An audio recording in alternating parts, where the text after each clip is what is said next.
Alrighty. Hello, everyone, and happy Easter.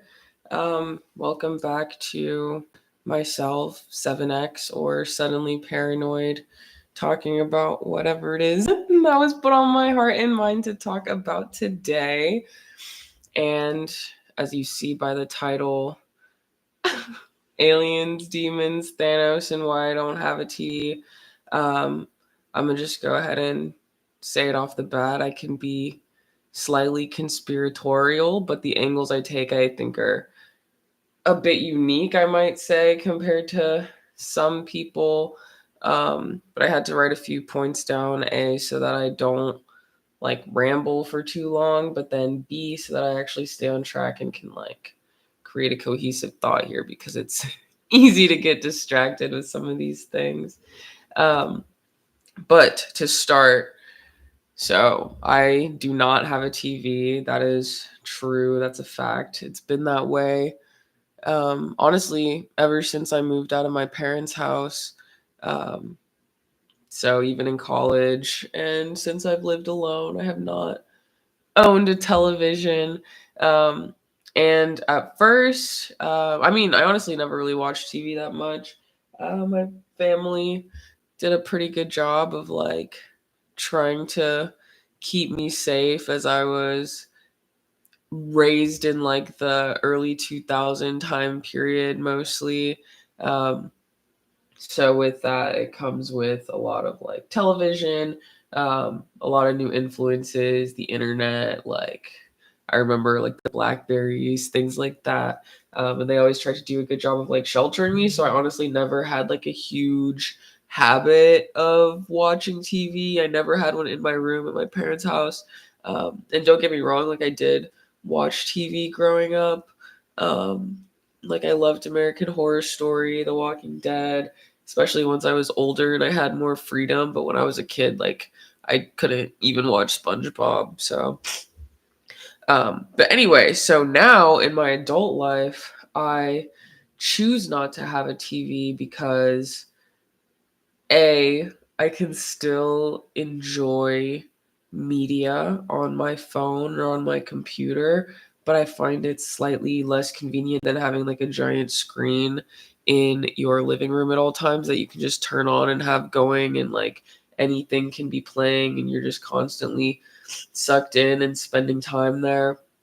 And then B, um, since spending less time in media all my life growing up, I've read a lot of books, I've paid a lot of attention to what it is that is on TV and like how things are presented to us, as well as how people who are invested in television really talk about it and like how much time it takes up compared to my life where I don't have a television at all. And like I said, I still watch movies now and then, um, but I don't binge out because it's not convenient and I don't really want to, and I spend my time in other areas. Um, but with that being said, like you notice so much more when you have time away, and that goes for all things. Um, but when it comes to television and media, especially compared to a book, because like I read more than anything, so that's what I can compare it to. Uh, but in visual television movies, the way it is these days, especially, the director has control over all aspects of the like viewer's experience, except for how they actually feel about whether they liked it or not. Because at the end of the day, like they can change the mood of something a lot easier. They have the music, they have the lighting, they have like the tension, they're showing you exactly what's happening, there's the foreshadowing, XYZ, the pacing is exactly played out for you. However, when you're reading, for example, you have a lot more creative freedom over pacing, over how tense does the words actually feel to you. What do you think about this character? How do you visualize them, etc.? So as a result, not only do we become lazier and lazier when it comes to our own thoughts as people and like our own creativity muscles, but it allows those who are creating the media to have almost full control over our perception and the narratives that are being given to us and how they are received. Like I said, we can decide if we like it or not, but we are essentially receiving the same product. There's very minimal room for interpretation the way film is created these days. And with that comes laziness. And with that comes what I believe, and here's where I can get a little conspiratorial sometimes, is essentially the programming that the people who have money and in our and are in charge of society, um, like they want to have certain plans, whether to distract us or to have group think lead in a certain direction long term, etc. And I believe that if we really take a step back and look at what we're watching, like it can be completely different genres, but 9 times out of 10, it's like the same themes and genres and desensitization at the core of like all that is actually grotesque and unhealthy. And on a second note, I also believe that there is a there's something to be said about the things that happen in movies and TV shows and the ending usually being good, or the good guys winning and it all being okay. And so the next layer here is like, I'm personally Christian. I mean, if you see um, any of my other videos, I talk about whatever it is that's on my mind, but I am Christian. I'm religious. I love Jesus. Um, and I do believe that the end in the way that it is written, whether or not any of us interpret it properly, but the end in the way that it is written and the way that it came from God is true. And there's a lot of things in there that are also reflected in mainstream media, and I feel like are actually inspirations for a lot of the themes that we see these days. And I'll get into that a bit later. Um, but it's like, with that, I think a lot of what is being told to us and what's being programmed in the conspiratorial sense also has to do with the long term state of the earth as it is currently. Um, so, back to the primers in movies and films, as well as like the good guys winning and overcoming or whatever. So, one of the easiest examples, in my opinion, are aliens and alien abduction. So I have like a twofold thought process here. So when it comes to alien abductions, well, actually, no, we'll just start with aliens and then we'll get into alien abductions. All right, so this is going to get a little complicated. So within aliens now, I believe that aliens, in terms of non earthly powerful entities coming to Earth, are in fact real.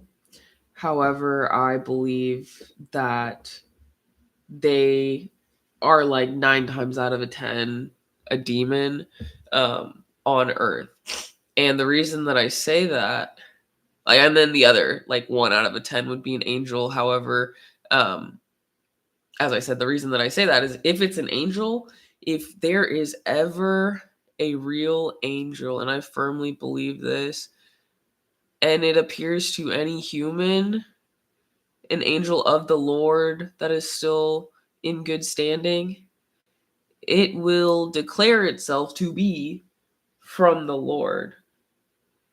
It would have to, because it allows for the praise and honor to be given to God and not that powerful entity that is either being seen or communicated, sharing information, whatever.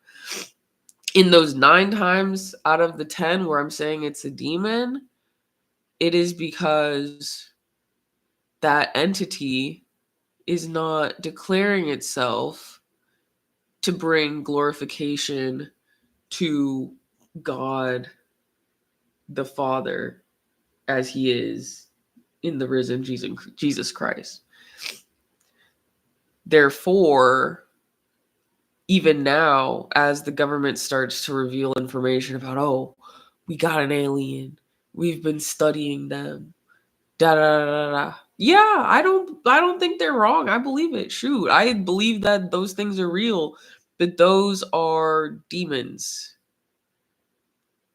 And if it's a demon, I don't believe that the US actually has them like captured and studied like their corpses. No, they're like just working with them and interact with them, and they know that some people know that these things exist, and they also want to perpetuate the alien propaganda. And the reason alien is used instead of them calling it what it is because aliens imply a vastness to things, and not that God's creation isn't vast, but like a vastness of creation and lack of inclusion in what information is given in the Bible, and like lack of importance to a human and our soul and like our belief in God, and creates the illusion of science and the Big Bang Theory and randomness and evolution. Like it's all to spur confusion, which goes back to why a demon would not say I'm an angel. It would say I'm an alien, or it would say I'm from another planet, or it would say I am a random sun god from Egypt or something. Like all of those things, in my opinion, are demons. And I don't say that those things and other gods or whatever are not real, but the power in those entities are there for their own glorification and worship and power and confusion from the actual truth. So they allow people to run with whatever it is they want to run, as long as it takes away from Jesus Christ. And the only reason the 1 out of 10 would be angels, even though they reveal themselves, is just through either disbelief of other people who, when they tell someone that it was an angel, they don't believe them, and slash, or people forget what that other person really told them, or they don't share that part of the story after the angel revealed themselves to be an angel, to dissuade any self-glorification and make sure that the power of that appearance was given to God and Jesus Christ. So anything that has to do with aliens, I believe, is a way to distract people from the truth, as well as are genuinely 9 times out of 10 actual occurrences and situations and powerful beings. Same with like many other religions and things that people pray to or whatever. Like I believe a lot of that may have power, but it comes from a demon, or from Satan himself, to distract and confuse away from Jesus Christ. However, the true power, the only true lasting miracle, the only true anything, because in the Bible it says that the only works that will stand are those built upon the words and blood of Jesus Christ. So anything that they do, like it might last for like 5 minutes, doesn't really matter, but it's enough to convince certain people. And I'm not saying that certain situations haven't happened. I'm just saying that it's false and it comes from demons themselves. Now, second layer of aliens, alien abductions. Um, so I believe that the alien abduction imagery is literally just a primer for the biblical rapture. And it might sound a little crazy at first, but hear me out. People are thinking now, especially now the alien idea is being pumped. Like, yeah, we're seeing the technology. It's crazy, guys. Oh my goodness, we're trying to go to Mars. We're trying to do X, Y, and Z. Like, the alien technology is better than ours. The government's going to keep telling us whatever, whatever, and we're being desensitized to the fact that we think aliens, quote unquote, want anything to do with us, right? So, next step is whenever the true biblical rapture occurs, whenever God takes up the remaining Christians in the body of the church from earth, I believe part of the deception and the only way that so many people wouldn't immediately turn to God and Jesus and be like, oh my goodness, I know what this is, I must repent, is if the government starts spewing some stuff about how it was a mass alien abduction. And think about it. They would already have been talking about aliens. They already would have been pre-priming and getting deeper and deeper into this. And then a bunch of people disappear. And there's going to be a lot of people who say they were a Christian and they're not going to go. And that's going to like confuse some people on top of it, because not everyone who says they believe truly does. And the rapture will display that. And even more for them to call it an alien abduction and confuse people and turn them away from Jesus Christ and into science and fear and whatever it is. Then the same thing goes with zombies on a smaller note. Um, but essentially, I believe zombies are just a depiction of what's going to happen whenever the dead rise from their graves shortly before the rapture, as well as Jesus Christ returning, which once again is going to be a pre-primer. They're like, oh my goodness, zombie apocalypse. Oh my goodness. And then an alien abduction. And then the Antichrist will be able to swoop in, do whatever extra hard, and people are going to be even more scared and confused because they've been pre-primed in certain situations instead of reading the Bible and understanding where the inspiration comes, because the Bible also says that nothing's new under the sun. Like, these people just spin and create and twist off of God's true words and the truth and the things that will come to create A, quote unquote, entertainment, B, fear, C, literally idiocracy in the minds of the masses, and then D, um, naivete and ignorance from the truth of everything that is actually occurring around them, because so many things that they show in the media are also real. Like, demons are real, magic is real, a lot of these things that people mess around with and they don't understand what it is that they're playing with, or quote unquote atheist or whatever they want to call themselves, and they say they don't believe in God, but then they still play with fire, essentially. It's due to that desensitization and priming. And like, the minds of the youth is corrupted from a lot of this stuff too. And kids can't even understand what's right from wrong, essentially, unless someone's going to go in and teach them. But if we're being shown things in the masses, it's so easy to forget what the right, true, good, and holy things are in life, and not get all twisted and tainted and confused by what's going on around you. So then we kind of go into Thanos, and that goes back to like the rapture side, with the alien abductions, um, and then also back to the good guys winning. So essentially, in Thanos, whenever he snaps his finger, I also feel like that's a bit of a rapture depiction, similar to the alien abductions. However, I find it extremely interesting that in that version and that representation in film, um, people went back in time and they were able to undo everything. And it's like, oh, yippee, it's all okay. Like, the good guys win. Da da da da da da. Da, like, everything can be undone. And once again, I feel like that goes into the subconscious, like, lack of reverence and weight that's A, given to situations in life like death, um, and then B, the lack of true fear that people, I think, feel anymore. You know what I mean? Like, things happen at large and it's kind of crazy. Like there's school, like, pew pews. I don't know what YouTube's gonna do to me, but you know what I mean by that. Like, constantly, like, people are constantly doing the most horrible things to one another. And it's like, oh my goodness, like, we used to be terrorized whenever there was an explosion. Like, now they happen every other week at like a different place. And people just expect that stuff to happen. And we just hope that there's extra police around, you know? Like, what is this? Why are we desensitized to this? It's also because I think we all believe we are never going to be the ones. The characters in the movies that they follow are always the ones that are safe. And if they're hurt, 9 times out of 10, it's magically undone, or it was just a dream, or whatever it is. And it gives us a false sense of security and a false sense of impermanence when our decisions and these things that are to come are serious and have extreme permanence. And it's not just going to be undone and the good guys aren't just going to win, because in reality, when those things happen, the good guys are going to be gone. So whoever is left are just there to destroy you.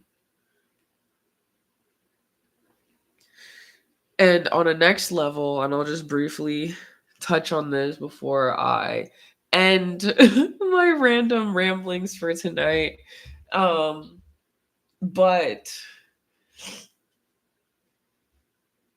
oh my goodness. My brain just went skinny. Give me a second.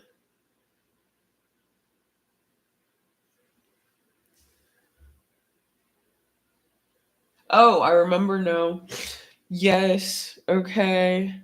There was a reason they wanted me to forget, but I will not forget. This is important. So, Mars, right?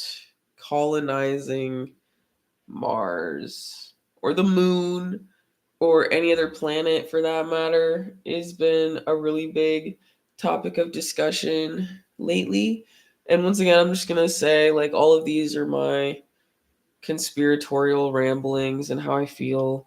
Um, so take it all with a grain of salt, but I want to put this out there. And yeah, this is just me chatting.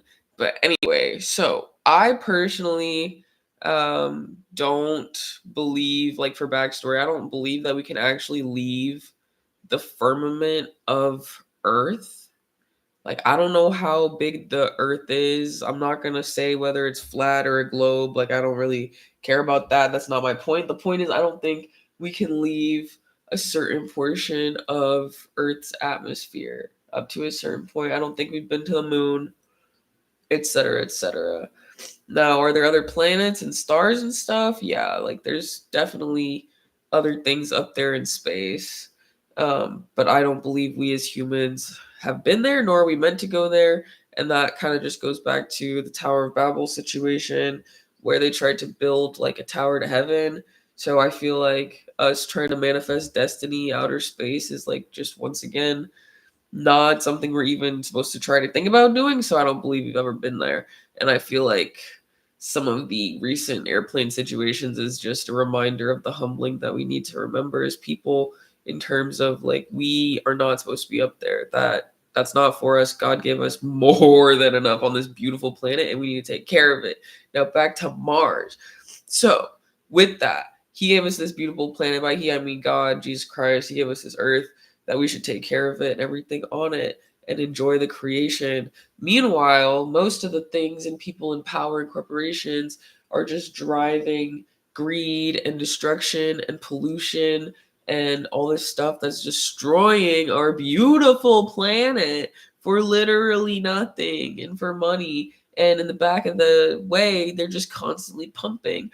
Oh, let's go to Mars. We can just colonize Mars. We'll colonize another planet. And I believe all of that is once again also priming to make us feel like we don't have to take good care. We don't have to be good stewards of the earth while we're here, because we can always just go to another planet, because technology will like inevitably lead us there, is what they're telling us, right? So I believe that a colonizing Mars, the moon, anything in outer space is first of all that priming to have us destroy this planet and make us think that we're smaller than we are in God's eyes, that the Bible story isn't real, that science and da da da da, all those things I had said earlier in the alien side of things. And then B, I believe, conspiratorially, no one ever quote me on this, that the powers that be want to eventually use the Mars theory situation, bringing people there, as a plot to do population control, essentially. Because if you think about it, They can green screen, CGI, whatever they want to do, take 3 months to show us the video of some people bouncing around in Mars and like this colony they've been building for a year and blah, blah, blah, blah, blah. They can do all that if they want to.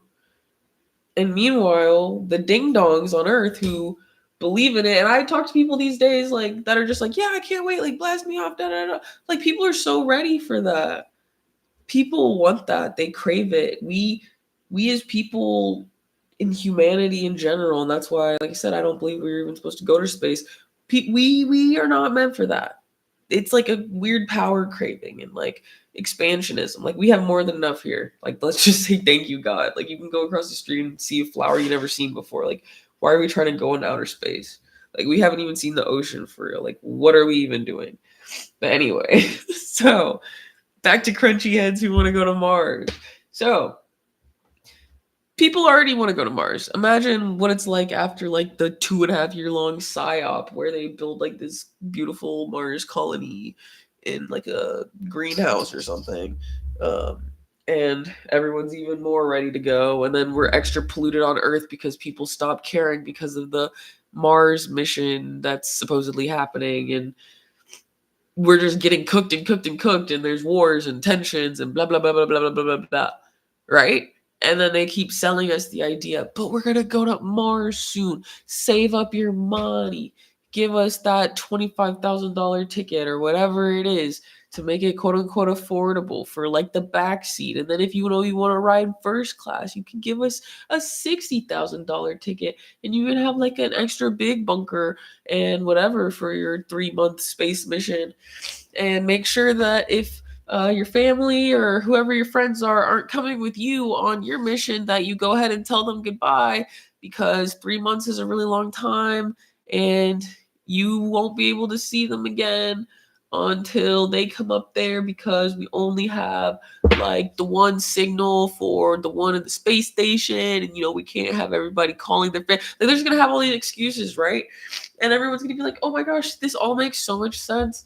Like let me just go and I'll tell my family goodbye, or they might just come with me. So I'll just tell my friends goodbye. All of our family's gonna go, and we're gonna get on the Mars colonizer ships.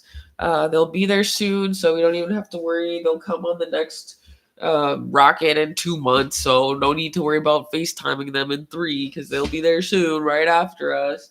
And next thing you know, you go to the back room to get in your rocket ship and then you don't go anywhere ever again. If you get what I'm saying.